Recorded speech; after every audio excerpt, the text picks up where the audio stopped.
पिता पुत्र और पवित्र आत्मा के नाम पर आमीन। सबको जय यीशु। प्यारे मित्रों, गहराई बाइबल अध्ययन ये श्रेणी में प्रभु का वचन हम गहराई में सीखने के लिए, इसका अर्थ समझने के लिए प्रभु हमें बुलाया है, प्रभु प्रबंध किया है। वचन हमारी मुसीबतों में वचन कितने ज्योति है और बंधन खोलने के लिए और हमको जीवन मिलने के लिए, हमारे आगे रास्ता मार्ग दिखाने के लिए हमारे आगे वचन हमको संरक्षण देता है, चंगाई देता है, शांति देता है। इसलिए हमारे चारों ओर से अशांति का शब्द, अशांति का गड़ना, ये चारों ओर से विपत्ति और महामारी के बारे में हम सुन रहे हैं। वचन सुनो, समस्याओं में प्रभु का वचन हमको आशीष देता है। आज ऐसे एक बड़ा ये अनुग्रह, एक आबदूदग्रस्त लड़का को प्रभु अच्छा करते हैं। और उसका पप्पा, लड़का का पप्पा, पिता, वो प्रभु के पास ये अनुनय विनय प्रार्थना करते हैं और अपने शिष्यों के बारे में प्रभु ये आपदूदग्रस्त को और शैतान को परास्त करने के लिए क्या करना है, उपवास और प्रार्थना के सिवा यह जाति निकल जा सकती है। एक महत्वपूर्ण ये बात प्रभु हमें सिखाते हैं। और यह प्रभु स्वर्ग से यह शब्द हमें सुनाया, यह मेरा प्रिय पुत्र है। यीशु के बारे में जब ये हम सुनते हैं, इसके तुरंत शैतान ऐसे बड़ा परीक्षा देने के लिए आते हैं। अभी रूपांतरण के समय प्रभु के बारे में, यीशु के बारे में स्वर्ग से उत्तर पिता से आवाज हम सुना है, मेरा प्रिय, इसको सुनो। अभी उत्तर आकर ये पहाड़ से नीचे, उत्तर पहाड़ से नीचे आकर अभी कहाँ है? ये परीक्षण, ये प्रलोभन, ये आगे रखा है। प्रिय मित्रों, ये बात एक परिवार में अभिशाप, एक बच्चा ऐसे बंधन में और एक पति ऐसे ये बड़े बंधन में, बुराई और निरंतर ऐसे नशा होगा, व्यभिचार होगा, आज्ञाकारी होगा, अज्ञानता में, अपवित्रता में, अशुद्धता में ऐसे रहते हुए सब जगह में अशांति का कारण बन जाते हैं। एक घर में ऐसे बच्चा है, एक घर में ऐसे एक पति, एक घर में ऐसे एक पिता, दूसरे लोगों को कितने गड़बड़ी और कितने लोगों, दूसरे लोगों को कितने दुख का कारण बन जाते हैं। लेकिन प्रभु यीशु हमें सिखाते हैं, प्रार्थना करो, उपवास करो, यह जाति जा सकते हैं, शैतान भाग जाते हैं। इसलिए हम ये वचन में आगे पढ़ते हैं।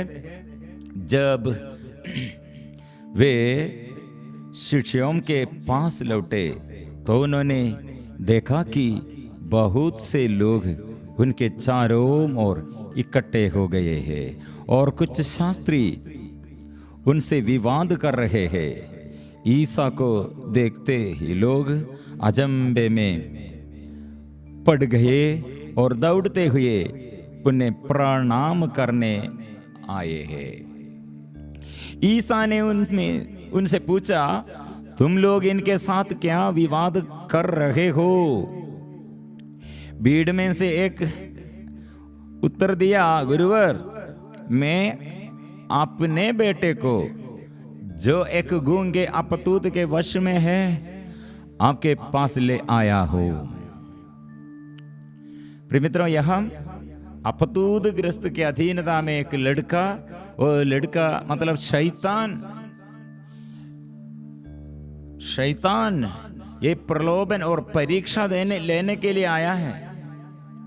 पहले हम देखा था जब प्रभु ने पहाड़ी पर चढ़कर प्रार्थना किया और जहां स्वर्गीय पिता स्वर्ग खोलकर उत्तर दिया, यह मेरा प्रिय पुत्र है, इसको सुनो। लेकिन तुरंत शैतान भी आते हैं, परीक्षा है, हमारे जीवन में ऐसे प्रिय मित्रों प्रलोभन और परीक्षा जरूर, हम रूपांतरण ट्रांसफिगरेशन हमारे जीवन में, प्रार्थना में हम कितने आशीष पाया है, और आशीष पहचानने के लिए ये आशीष का एक टेस्ट है। मतलब कितने ज्यादा से ज्यादा प्रार्थना किया और कितने उपवास किया, लेकिन हमारे बीच में लोग हमारे विरुद्ध ऐसे शैतान के आदत साथी लोग ऐसे शैतान जैसे हमारे साथ व्यवहार करते हैं। ये परीक्षा प्रिय मित्रों, लेकिन हम ये परीक्षा में हम उत्तर, हमारे प्रभु रूपांतरण के समय कैसे हुआ था, ऐसे चमत्कार हम में है, हम प्राप्त किया है। इसलिए ये शैतान को परास्त करने के लिए हम जितने हम प्रार्थना किया, वो प्रार्थना के शक्ति से, मेरे अपने शक्ति नहीं, मैं प्रार्थना किया मेरे प्रभु वो करेगा, मैं नहीं, मेरे प्रभु वो करेगा। इसलिए पहाड़ में चढ़कर वहां प्रभु को देखा है, लेकिन नीचे आकर हम लोगों को देखते हैं। लोगों के बीच में हम प्रभु का शक्ति और सामर्थ्य, छुटकारा देते हुए, चंगाई देते हुए, अनुग्रह देते हुए हम दुख सहना पड़ेगा। प्रिय मित्रों, हमारे जीवन में ये शैतान को परास्त करने के लिए क्रूस हमारे लिए शक्ति है। प्रभु यीशु क्रूस पर मरा है, शैतान को परास्त किया है। अभी प्रभु यीशु शैतान को परास्त करने के लिए अभी तैयार है, लेकिन इसके बाद प्रभु यरूशलेम वहां जाकर वहां शास्त्रियों द्वारा, अधिकारियों द्वारा, याजकों द्वारा वो अत्याचार सहने के लिए तैयार हो गए हैं। प्रभु तैयार है हमें स्वतंत्र करने के लिए।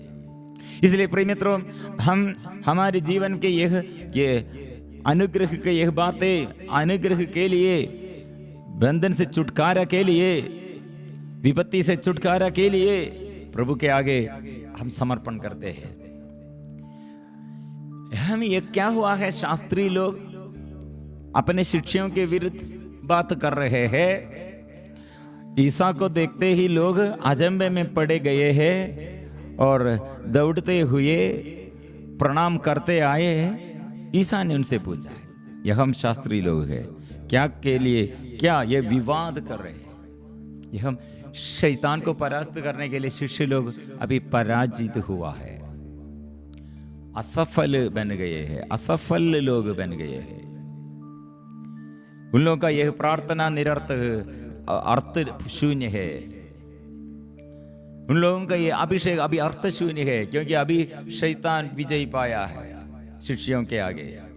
लेकिन यीशु आया है, साथ आया है, पूछा है क्यों, क्या प्रॉब्लम है, समस्या क्या है। इसलिए ये लड़का कितने आग्रह के साथ उसके पापा, उसके पिता ये शिष्यों के पास लेके आया, लेकिन पराजय है। शैतान अभी विजयी है, प्रबल हो गए हैं। कारण क्या है? हमें प्रभु सिखाते, हमारे घर में, हमारे व्यक्तिगत जीवन में, हमारे साथियों के जीवन में क्यों शैतान प्रबल बन जाते हैं। ये पिता ने क्या कहा, भीड़ में एक ने उत्तर दिया, गुरुवर मैं अपने बेटे को जो एक गूंगे अपतूत के वश में है आपके पास ले आया हूं, जो वह जहां कहीं उसे लगता है उसे वही फटक देता है, और लड़का फेन उगलता है, दांत पीसता है और उसके अंग अगड़ जाते हैं। आपके शिष्यों से उसे निकालने को कहा, परंतु वे ऐसा नहीं कर सके। अभी शिष्य लोगों के विषय में प्रॉब्लम क्या है? एक मिनिस्ट्री, मतलब प्रभु पहले कहा था रोगियों को चंगा करना, अपदूतग्रस्त को निकालना है, सुसमाचार की सेवा करना, लेकिन यह हम पराजय है, सुसमाचार की सेवा नहीं, फेल हो गए हैं, असफल बन गए हैं। शैतान अभी अधिकार पाया है, यह सुसमाचार नहीं, शैतान बात करते हैं, सब लोग ये अधीनता में है। इसलिए प्रभु ने कहा, क्या कहा? ईसा ने उत्तर दिया, अविश्वासी पीढ़ी, मतलब एक घर क्यों ऐसे अधीनता में, शैतान की अधीनता में। हम कहा था आप लोग घर में ऐसे समस्या, हमारे घर में ऐसी समस्या है तो पूरा वचन लिख कर, आशीर्वाद वचन, वचन मतलब परिवार में आशीर्वाद देने के लिए, परिवार में आशीष मिलने के लिए प्रभु से कितने वचन हम बाइबल में वो सब लिख कर, दीवार पर लिख कर, सारे कमरे में ऐसे लिख कर ऐसे संभाल कर रखो। प्रार्थना हो, एक एक कमरे में प्रवेश करने में ये वचन स्वीकार करो, दावा करो। अटक गए मतलब हम शैतान के विषय में, शैतान के बारे में, कि शैतान के महत्व देते हुए कितने बात करते हैं। ये बंद करो, मेरा ईश्वर, मेरा प्रभु, वो विश्वास के साथ वचन स्वीकार करो। कितने लोगों को ऐसे घर में समस्या में पति के लिए प्रार्थना किया, पति पत्नी के लिए प्रार्थना किया, बच्चों के लिए प्रार्थना किया, वचन दोहराते हुए प्रार्थना किया, वचन पढ़कर प्रार्थना किया, आशीष पाया है। प्रिय मित्रों, प्रभु ने इसलिए यहाँ क्या पूछ रहे हैं, कब तक तुम्हें यह सहता रहूं, मैं कब तक तुम्हारे साथ रहूं, कब तक तुम्हें सहता रहूं। हम पहचानते नहीं यीशु के बारे में, हम यीशु के हम कितने चमत्कार हम सुना है, हम अनुभव किया है, लेकिन भूल जाते हैं।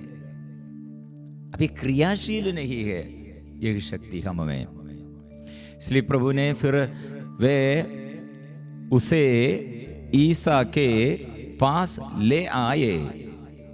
ईसा को देखते ही अपतूत ने लड़के को मरोड़ दिया,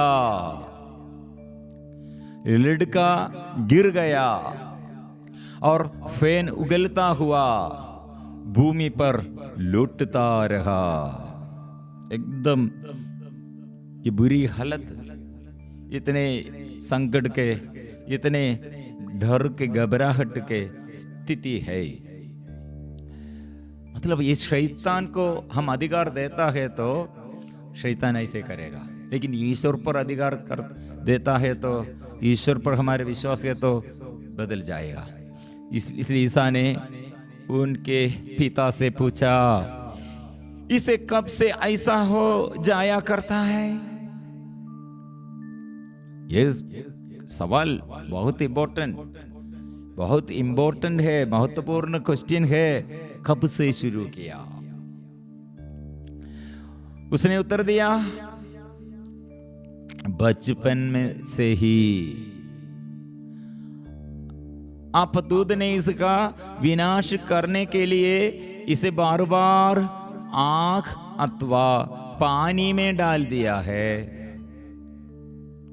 प्रॉब्लम और बहुत है, बचपन में से शुरू किया, अभी तक किसके पास गए हैं?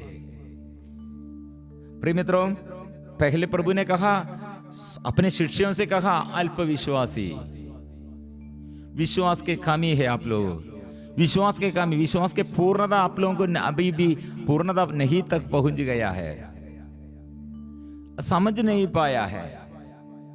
शिष्य है लेकिन शिष्यों के अंदर शिष्य जैसे विश्वास नहीं है। अभी पिता से प्रभु ने कहा, पिता यीशु से कहा, यदि आप कुछ कर सके तो हम पर तरस खाकर हमारी सहायता कीजिए। ईसा ने उससे कहा, यदि आप कुछ कर सके। शिष्यों को अभी नहीं सकते हैं, अभी पिता प्रभु से ये मांगते हैं। इसलिए प्रभु ने, अभी यीशु ने क्या कहा, अल्पविश्वासी, अपने शिष्यों से कहा। अभी ये पिता से प्रभु क्या कहता है, यदि आप कुछ कर सके, विश्वास करने वाले के लिए सब कुछ संभव है। मतलब आपके बेटा के लिए, आप पिता हैं, आप पिता अपने बच्चे के लिए प्रार्थना करो।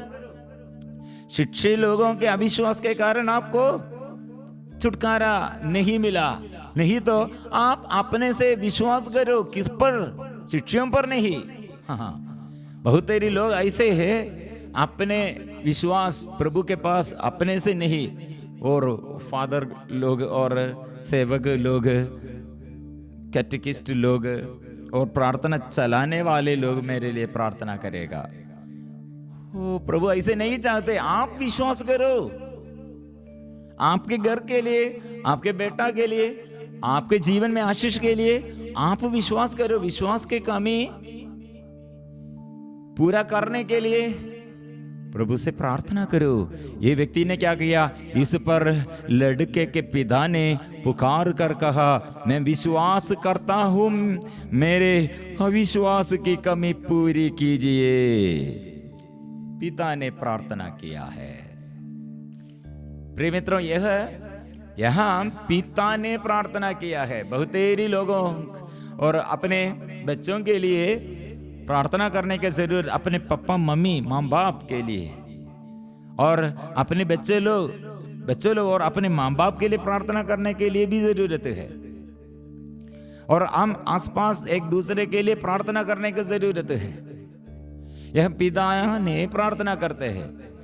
पिता के अविश्वास होगा, माँ बाप के बचपन में से ऐसे हुआ है, इसलिए अपने पापा मम्मी और माँ बाप के विश्वास के कमी में हमारे जीवन में भी ऐसे ये बुराई होगा, चिड़चिड़ापन, गुस्सा करते हैं। कारण क्या है? मेरे पापा ऐसा, मेरे मम्मी ऐसे दे, मेरे पापा मम्मी ऐसे गुस्सालू दे, वे लोग अंधकार में दे, वे लोग ये माँ बाप के विरुद्ध, वे लोग अपने बचपन में से वे लोग ऐसे अविश्वासमय बातें, आख्याकारिता में, नशा, व्यभिचार, ऐसे शरीर के वासना में जीवन बिताते हुए मेरे जीवन में भी ऐसे गुस्सा, मेरे जीवन में ऐसे शरीर के वासना, मेरे अंदर भी ऐसे है नफरत, बुराई, ऐसे गुस्सा का यह भाव, घमंड, स्वार्थतापन। प्रिय मित्रों, हम क्या करना चाहिए? अपने के लिए अपने विश्वास के खामी पूरा कीजिए, प्रभु से प्रार्थना करना।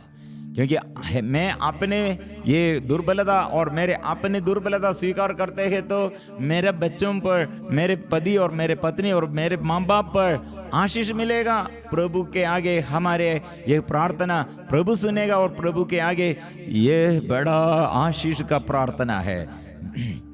वो प्रार्थना किया, मैं विश्वास करता हूँ।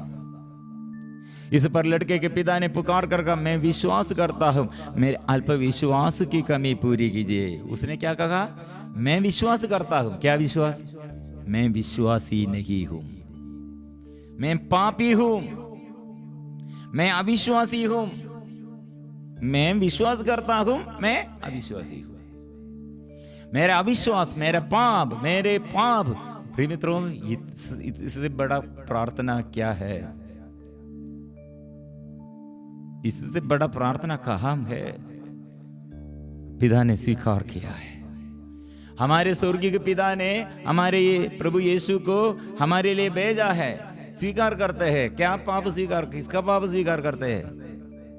मेरा प्रजा, अपने प्रजा के लिए यह दुख और ये पाप का यह दंड क्रूस पर लटक कर वो स्वीकार किया है। प्रिय मित्रों, वो पिता ने प्रार्थना किया। यह बेटा निरपराधी है, निर्दोषी है, लेकिन वो शैतान के अधीनता में, बड़ा रोग बीमारी में। प्रिय मित्रों, हमको चंगाई चाहिए बच्चों के लिए और पति के लिए, माँ बाप के लिए, दूसरों के लिए हमको चंगाई चाहिए। यीशु पर विश्वास करो, विश्वास दृढ़ता से स्वीकार करो। ईसा ने देखा कि भीड़ बढ़ती जा रही है, इसलिए उन्होंने अशुद्ध आत्मा को यह कहते हुए ठाटा, बहरे गूंगे आत्मा, मैं तुझसे आदेश देता हूं, इससे निकल जा और इसमें फिर कभी नहीं घुसना है। आपतूद चिल्लाकर और लड़के को मरोड़ कर उससे निकल गया। लड़का मुर्दा सा पड़ा रहा, इसलिए बहुत से लोग कहते थे यह मर गया है, परंतु ईसा ने उसका हाथ पकड़कर उसे उठाया और वह खड़ा हो गया है। शैतान कितने कार्य किया है, लेकिन प्रभु के आगे, प्रभु के शक्ति के आगे वो दुर्बल है, पराजित व्यक्ति है। प्रभु पर इस विजय का झंडा है, प्रभु का शक्ति और सामर्थ्य इससे कितने बड़ा है। वो अकड़ जाते, उसका ये लड़का का ये अंग, हर एक अंग अकड़ जाते थे, लेकिन प्रभु आया, वो अंग को प्रभु सफल बनाया है।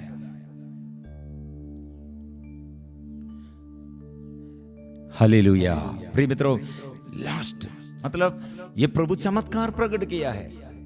कितने बातें, विश्वास का कमी, अविश्वासी पीढ़ी, अविश्वासी शिक्षकगण और अविश्वासमय एक पिता, एक बेटा शैतान के अधीनता में, यह प्रभु ने राज्य किया, प्रभु ने उसका अधिकार प्रकट किया, शैतान को भगाया है, प्यार किया है, अनुकंपा प्रकट किया है, दया प्रकट किया है, पाप क्षमा दिया है। इसलिए फिर हम आगे बढ़ते हैं। जब ईसा गर्भ गुंजे तो उनके शिष्यों ने एकांत में उनसे पूछा, हम लोग उसे क्यों नहीं निकाल सके? उन्होंने उत्तर दिया, प्रार्थना और उपवास के सिवा और किसी उपाय से यह जाति निकाली जा सकती है। प्रिय मित्रों, उपवास और प्रार्थना के विषय में बात और बहुत ये प्रवचन दिया था और भी इस बात करेंगे। मतलब उपवास के विषय में खाना छोड़ने के लिए, खाना छोड़कर ऐसे उपवास के विषय में बहुत हम बात किया था। शास्त्री लोग, फरीसी गण प्रभु के पास आकर अपने शिष्यों के बारे में यह बात किया था, उपवास करने का जरूरत क्या है और उपवास क्या है। और प्रार्थना के विषय में, प्रार्थना और उपवास ये दोनों अपने शिष्य लोगों के जीवन में नहीं दे, दूसरों की दृष्टि में। अभी प्रभु कहा है, दूसरे लोग इसके आपके बारे में बात करते हैं, मैं आपसे बात करता हूं, प्रार्थना और उपवास के बिना ये शैतान, यह जाति नहीं निकाली जा सकती, नहीं निकाली जा सकती। प्रिय मित्रों, इसलिए प्रार्थना में बढ़ना है, विश्वास में बढ़ना है, उपवास करना है और पहाड़ पर चढ़कर मतलब यह प्रार्थना की शक्ति है। एकांत मतलब 6 दिन के बाद प्रभु पहाड़ पर चढ़कर रूपांतरण, मतलब 7 दिन। प्रिय मित्रों, 7वें दिन में, ये दिनों में प्रार्थना करते करते 7वें दिन में प्रभु ने ये बड़ा चमत्कार प्रकट किया है, शैतान के ऊपर ये शक्ति पाया है, अनुग्रह प्रदान किया है। प्रिय मित्रों, पहले नबी मूसा पहाड़ पर चढ़कर ऐसे प्रार्थना बहुत किया और प्रभु से ये नियम मिला है, प्रभु के पास ऐसे बात किया, लेकिन नीचे जब पहुंच गया, वहां अविश्वासी लोग बाल देवता को ऐसे मूर्ति बनाया, ऐसे मूर्ति बनाकर देव मूर्ति क्या के वे लोग नाचते हैं, पीते हैं, ऐसे अविश्वासी लोग। प्रिय मित्रों, फिर प्रभु क्षमा करते हैं, विश्वास की कमी प्रभु पूरा करते हैं, वो अच्छा करते हैं। आंखें बंद करके हम प्रार्थना करेंगे, मेरा घर में प्रभु विश्वास का कमी और मेरे घर में मेरे विश्वास के कमी के कारण दूसरों को अनुग्रह नहीं है, मेरे बातचीत और मेरे सोच विचार, मेरे आचरण, कितने प्रभु अविश्वासमय बातें, निरर्थक शब्द जीवन में आया है। प्रभु मुझे शुद्ध कीजिए, मेरे अंदर के और मेरे घर के, मेरे जीवन के सारे अंधकार दूर कर दे, दुष्ट आत्मा को दूर कर दे। प्रभु आइए मेरे जीवन में, शांति दीजिए, स्वतंत्र कीजिए, आज़ादी। प्रभु मेरे जीवन में ऐसे आज़ादी में चाहता हूँ, छुटकारा दीजिए, शक्ति दीजिए। हम मिलजुल कर प्रभु के आगे प्रार्थना करेंगे। ऐसे एक पति, ऐसे एक पिता, ऐसे एक बेटा, ऐसे एक पत्नी, ऐसे एक माँ, प्रिय मित्रों, प्रभु के पास आकर प्रार्थना करते हैं तो छुटकारा है। माँ मरियम हमारे लिए प्रार्थना कर, सभी संत स्वर्गदूत हमारे लिए प्रार्थना कर, पिता, पुत्र और पवित्र आत्मा के नाम पर आमीन।